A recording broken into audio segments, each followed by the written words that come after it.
বন্ধুরা ভালো আছেন? আবার আরেকটি নতুন ভিডিওতে সুস্বাগতম। আজ নিয়েছি কোষ্ঠকাঠিন্য সমস্যায় নাজেহাল। তাহলে এই 3 খাবারে আরাম পাবেন। দেখুন কি কি খাবার কোষ্ঠকাঠিন্য দূর করতে করে। তাহলে চলুন ভিডিওতে যাওয়া যাক। অবশ্যই আমার এই ছোট্ট চ্যানেলটি সাবস্ক্রাইব করবেন বন্ধুরা। এরকম ভিডিও তৈরি করতে আমি আবার উৎসাহ পাবো।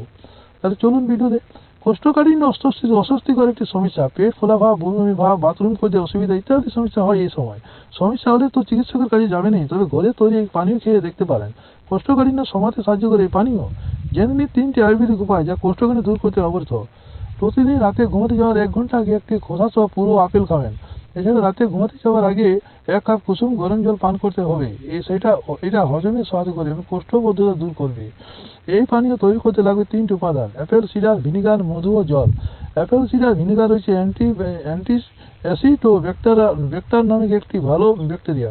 এটি খাবারকে ভাঙতে সাহায্য করে এবং কোষ্ঠকাঠিন্য কমতে সাহায্য করে।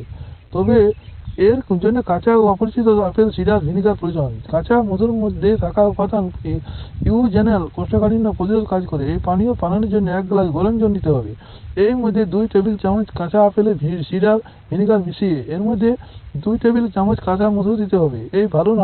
একে ভালো নাড়তে হবে। মধুকে ভালোভাবে মিশিয়ে নিয়ে সকালে বা দিনে যে কোনো সময় একটি পান করতে পারেন। সারার আগে বড় একটি সাদা এলাচ 1 কাপ গরম দুধে ভিজিয়ে রাখতে হবে। সকালবেলা এই এলাচটি থেতো করে দুধ সহ খেতে হবে। কোষ্ঠকাঠিন্য সমস্যাটি যদি ভয়াবহ রকমের বেশি হয় তাহলে সকাল ও রাতে এভাবে দুধ এলাচ খেতে হবে। দেখুন বন্ধুরা, যদি এর মাধ্যমে না ভালো হয় তাহলে চিকিৎসকের পরামর্শ জরুরি, কারণ আবার অনেকের ক্ষেত্রে অনেক অসুবিধা রয়েছে। ভিডিওটি শেষ পর্যন্ত দেখার জন্য অসংখ্য ধন্যবাদ বন্ধুরা। Thank you.